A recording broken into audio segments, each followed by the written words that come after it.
salarios bajos, es decir, con los trabajadores con bajos salarios. Y querían que eso en algún momento, cuando el mundo crezca de vuelta al comercio internacional, cuando salga de la crisis, volvemos al modelo agroexportador. ¿Cuál fue el problema para los conservadores? Que surgió el peronismo en el 46. Y ahí, en vez del desarrollismo, se construyó otro modelo, que después vamos a profundizar. Pero fíjate, el desarrollismo en la década del 30 fue la válvula de ajuste de la caída del modelo agroexportador liberal. Y en la crisis del 2001, la primera salida que tuvimos a la segunda crisis de deuda, que fue la crisis de la convertibilidad, que el 2001 fue la peor crisis de nuestra historia, la primera salida que se planteó fue la desarrollista, que fue Duhalde. El ministro de Economía era Labaña, y Labaña era un desarrollista. Él quería que se industrialice, pero con salario bajo. ¿Qué quería? Que la crisis de la convertibilidad del 2001 la termine pagando vuelta a la clase trabajadora. La salida desarrollista. Bueno, la salida desarrollista en el 2001 era la válvula de ajuste de la crisis del modelo de convertibilidad neoliberal financiero. Por eso el desarrollismo, además de mi perspectiva, siempre termina siendo la válvula de los gobiernos neoliberales financieros. Obviamente, si vos me decís, entre el desarrollismo y el neoliberal financiero, ahí no hay el desarrollismo, no lo discuto. Pero en la Argentina existió otro modelo económico.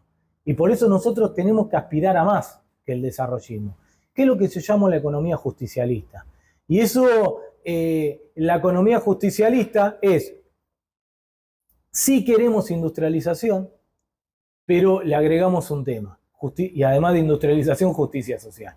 Por lo tanto, si queremos justicia social, además de industrialización, los salarios de los trabajadores, ¿cómo tienen que ser? Altos. Perfecto, ya vamos a llegar a esa parte. En el marco de esto de lo que vos estás planteando y teniendo en cuenta estos dos modelos económicos y lo que está pasando en este momento, ¿podrías definir qué es la depresión económica? No, la depresión tiene que ver con varios años de caída del Producto Bruto Interno. Obviamente, una cosa es la crisis y otra cosa es la depresión, ¿sí? Pero la crisis y depresión se diferencia de las magnitudes. Vos podés tener una crisis donde el Producto Bruto Interno se te cae un año. Ahora, si el Producto Bruto Interno se te cae más de un año, 2 años, 3 años, ya estamos hablando de depresión. Que mucho tiene que ver con una profundidad en la crisis, en la caída del Producto Bruto Interno. Por ejemplo, por eso la peor crisis del capitalismo fue la Gran Depresión del año 29, porque la caída del Producto Bruto Interno en Estados Unidos fue de 4 años seguidos. O sea, tuviste 4 años de caída del PBI. Por eso, de crisis, fuiste a depresión. Entonces, el 2001 fue una depresión, porque tuviste 4 años de caída del Producto Bruto Interno. Entonces, de crisis la transformaste en depresión. Depresión tiene que ver con varios años seguidos de caída del Producto Bruto Interno, que obviamente es la peor crisis que vos podés tener. ¿Y eso cómo impacta? ¿Cómo impacta y cuáles son los riesgos, ¿no? de estar en ese marco, ¿no? Con depresión? No, bueno, la depresión económica, el problema que te genera es que si vos te... Sobre todo en un país como el nuestro, ¿no? No, el problema de la depresión es que si vos todos los años se te cae el Producto Bruto Interno, lo que vas a generar es una masa de desocupados y de pobreza creciente todo el tiempo. Obviamente es un problema social eso. Por eso lo que uno tiene que evitar son las depresiones económicas, porque obviamente si la crisis se transforma en depresión, la desocupación obviamente no solo te supera los 2 dígitos, sino que además se sostiene en el tiempo. Y eso es un problema social grave. Por eso lo que tienen que evitar todos los países son no solo las crisis, sino las depresiones. Y cuando empiezan los procesos de recuperación, como por ejemplo fue la salida que tomó después de Duhalde y Labaña Néstor Kirchner, cuando tomó la decisión de modificar ese sistema, ¿qué hizo Néstor Kirchner en Argentina cuando llegó? Bueno, por eso ahí ya entramos en el tercer modelo, ¿sí? Yo me acuerdo de una discusión Néstor Labaña, donde Labaña en el 2005, Néstor hereda a Labaña como ministro de Economía de Duhalde. Claro. Labaña en el 2005 le empieza a decir a Néstor que empezábamos a tener tensiones inflacionarias. ¿Qué significa tensiones inflacionarias? Bueno, que los precios empezaban a subir. Y me acuerdo que el diagnóstico de Labaña era que en el 2005 había tensiones inflacionarias porque estábamos sobrecalentando la economía. ¿Qué significa eso? Los salarios estaban aumentando mucho. Labaña lo que le estaba diciendo a Néstor es... El problema era que estábamos teniendo mejor salario. Es lo que te plantean siempre los desarrollistas. Entonces te dicen, pará de aumentar los salarios de los trabajadores porque eso te estaba llevando. Sos un loco, le estás dando mejores salarios a los trabajadores, entonces está mal. Exactamente. Entonces ahí cuando Néstor resuelve directamente sacar a Labaña. Cuando Néstor resuelve sacar a Labaña como ministro de Economía, lo que está diciendo es, yo no voy a sostener el desarrollismo. Es decir, la clase trabajadora no va a pagar la crisis de la convertibilidad en el 2001. Y ahí lo que tenía Néstor en la cabeza era no ir por el desarrollismo, sino volver a la economía justicialista. ¿Y qué es la economía justicialista? Es que justamente como planteó Perón en el 46, que no sea la clase trabajadora la que financie los procesos de industrialización, sino que los procesos de industrialización los financia lo que se llaman las rentas extraordinarias de la economía nacional. A ver, para tener claro, la economía nacional tiene rentas extraordinarias. ¿Qué significa una renta extraordinaria? El kiosquero cuando invierte tiene una renta normal, una ganancia normal porque invierte, trabaja, qué sé yo, se lleva una ganancia normal. Perfecto. Pero eso sería lo lógico. Sí, pero hay sectores de la economía nacional, también en la economía internacional. Hay sectores que además de renta normal, tienen una renta extraordinaria, que son ganancias por arriba de la ganancia normal y que además no depende de tu inversión y de tu esfuerzo personal, sino que depende de cuestiones exógenas al sector. Ejemplo, si yo tengo la tierra más fértil del mundo, ¿sí? Si vos tenés la tierra más fértil del mundo, el costo de producción de grano, ¿cómo es? Es muy bajo el costo. Sí, claro, porque tenés la tierra más fértil del mundo. Exactamente. Ahora, el precio del grano no se fija en la Argentina, se fija internacionalmente. ¿Pero por qué se fija el grano? Okay. ¿A partir de qué? Y bueno, se fija a nivel internacional por un montón de cuestiones, pero sobre todo por el costo de producción de las tierras menos fértiles. Y además hay un componente especulativo también. ¿Pero por qué? Porque si el precio internacional no es alto, las tierras menos fértiles no van a producir porque no les cubrís el costo. No les conviene, claro. Claro, entonces vos necesitas un precio internacional que permita que las tierras menos fértiles puedan cubrir ese costo y tener una rentabilidad y puedan producir. Ahora, si el precio internacional es ese y vos tenés la tierra más fértil, por lo tanto tu costo es muy bajo, te aparece una ganancia. Ok, que no tiene que ver con tu inversión y tu esfuerzo. Que no quiere decir que el sector agropecuario argentino, la pampa húmeda, no invierta, no haga esfuerzo. No. No. Y ahí está la renta normal. Claro, lo que vos estás diciendo es que hay un factor externo que determina si ganaste más o ganaste menos de lo que esperabas. Eso en economía de David Ricardo se llama renta extraordinaria. ¿Sí? Que es ganancia que vos obtenés no por tu esfuerzo ni por tu inversión, sino por cuestiones exógenas a vos. ¿Se entiende? Entonces, claramente. Hay sectores que tienen rentas extraordinarias. Obviamente esas rentas extraordinarias van variando, no digo que siempre es la misma, pero el sistema financiero tiene renta extraordinaria y claramente la minería, el petróleo, el sector inmobiliario tiene rentas extraordinarias. ¿Sí? Para hacértelo algo sencillo. Si yo construyo un subte y vos vivís en un departamento donde ahora te pasa el subte, ¿se te va a valorizar ese departamento? No, sí, mucho más. Eso es una renta extraordinaria. ¿Que depende de tu esfuerzo y tu inversión? No, porque ese subte lo pagó todo el mundo con impuestos. Correcto. Ahora, se te valoriza el departamento.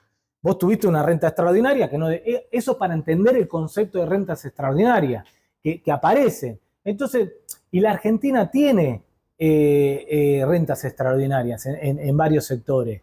Entonces la pregunta que se hizo Perón en el 46, que se hizo Néstor y Cristina en el 2003-2015 es, si nosotros tenemos rentas extraordinarias, si la economía tiene rentas extraordinarias, ¿por qué se tiene que ser la clase obrera, como plantea el desarrollismo, el que financia el proceso? Claro, si tenemos otro grupo de personas que tienen una renta extraordinaria que se podría Tenemos hacer. rentas que pueden permitir financiar esos procesos de industrialización. ¿Qué diferencia esa? Porque es muy importante que los trabajadores sepan eso. Y sí, porque de eso depende que vos puedas industrializar con salarios altos. Entonces, y que no sea la clase obrera lo que tenga que... ¿Y esto tampoco implica de que esos sectores ganen menos? No, implican que esos sectores van a llevarse, inclusive pueden seguir llevándose parte de la renta extraordinaria. Y la renta normal, que es la renta que ellos tienen por esfuerzo de inversión, claro. Eso está garantizado. Sí. Lo que pasa es que lo que se discute es, bueno, ¿cómo podemos hacer para que esas rentas extraordinarias se distribuyan al conjunto de la población para que sea la población la que no tenga que financiar los procesos de industrialización?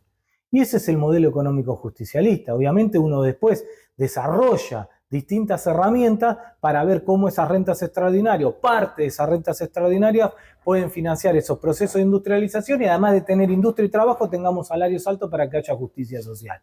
Y vos fijate que en esos modelos es donde mejor vivió la clase trabajadora. Sí, y te digo más, parece sencillo dicho así. ¿Por qué? Porque sería todos ganan, ¿no? Los sectores que pueden tener rentas extraordinarias tienen su ganancia como corresponde, pueden ser acreedores de esa renta extraordinaria y una porción de esa renta extraordinaria se va a financiar la reindustrialización del país y mejorarle los salarios a los trabajadores. Entonces, ¿por qué no funciona? Eso quiero que me digas. ¿Qué pasa ahí? Porque hay algo en donde está todo, suena todo muy lindo, pero no funciona. Porque tuvimos 4 meses de gente parando en el campo, si te acordás con la 125, tenemos esos sectores de poder que no quieren compartir esa renta extraordinaria. Bueno, ahí está, vos diste en el clavo, porque si vos sos grupo de poder, no te querés llevar parte de la renta extraordinaria, ¿qué te querés llevar? Todo. Y bueno, vos mismo me la repartiste. Y sí, pero es lógico, hasta inclusive yo no lo digo ni mal. Si vos cuando vos estatizaste las AFJP, ¿qué estabas haciendo? Que esa renta extraordinaria que se lo estaba llevando el sistema financiero, en vez que se lo lleve el sistema financiero, financian los procesos de industrialización con inclusión social. Ahora, vos tenés la FJP, ¿querés entregar esa renta extraordinaria que te estaba generando negocio financiero? No, y bueno, lo mismo le pasa a todos los que tienen rentas extraordinarias. Por eso el desarrollismo no plantea esta discusión de las rentas extraordinarias, porque es más fácil que la industrialización te la financie la clase obrera, y listo, no discutimos más. Te la financia la clase obrera con salario bajo y no discutimos con los grupos de poder. Entonces con los grupos de poder nos llevamos bien. Obviamente los modelos económicos justicialistas llevan a una disputa política con los grupos de poder, porque los grupos de poder que tienen esas rentas extraordinarias no quieren entregar ni un peso de esa renta extraordinaria, aunque ellos sigan ganando, pero quieren ganar toda la renta extraordinaria. Y te digo, es lógico que quieran ganar toda la renta extraordinaria. Sí, pero también es lógico que el pueblo, y los trabajadores exijan una mejor calidad de vida sabiendo que esa renta extraordinaria existe. Eso es disputa política. Obviamente, ni el desarrollismo plantea que no tenemos que ir a esa disputa política. Ahora, ¿qué implica no ir a esa disputa política? Bueno, que el trabajador no llegue a fin de mes. Yo no quiero esa sociedad. ¿Y qué te dice el desarrollismo? Bueno, cuando el proceso de industrialización se consolide, ahí podemos empezar a hablar en aumentar los salarios a los trabajadores. Ahora, pero los procesos de industrialización pueden durar 60 años. Claro. No, pueden durar 60 años, 70 años en consolidarse. Y en el mientras tanto... Y además, si la economía nacional no tuviera ni una sola renta extraordinaria, bueno, discutamos. Pero la economía nacional sí tiene rentas extraordinarias. Entonces, los que te quieren hacer creer que el desarrollismo es el peronismo, te miente. Perfecto. Y entonces, cuando llega Néstor Kirchner y corre a Labaña, plantea directamente este foco Sigue aumentando los salarios de los trabajadores, contrario a lo que plantea Labaña. Y bueno, se empiezan las discusiones sobre la renta extraordinaria. Vos nombraste la resolución 125, pero también la discusión de las AFJP, la estatización de YPF, todas esas son aerolíneas. Bueno, todas esas discusiones tienen que ver con cómo podemos hacer para generar un modelo económico justicialista en un desarrollismo. El peronismo es el modelo económico justicialista. No es ni neoliberal y financiero como fue en la década del 90 con Menem, y tampoco es desarrollista como fue con el Frente de Todo con Alberto. No es eso el peronismo. El neoliberal financiero son los conservadores de derecha, el desarrollismo pueden ser los radicales, porque Frondizi aplicó eso, el peronismo es otra cosa. El problema es cuando el neoliberalismo financiero o el desarrollismo se infiltra en el peronismo para aplicar esos modelos, y después la gente y los trabajadores te asocian al peronismo, al modelo neoliberal financiero o al desarrollismo. No es ni una ni otra cosa, es la economía justicialista. Obviamente, en las 2 décadas que se aplicó la economía justicialista fue 46-55, bueno, 73-76 con el Pacto Social de Helva, y en el 2003-2015. Obviamente, en más de 200 años de historia, en 2 décadas se aplicó el modelo económico. Pero eso es el peronismo. Esa es la economía peronista. No es otra cosa. No me vengan con otra cosa. No, vos defendés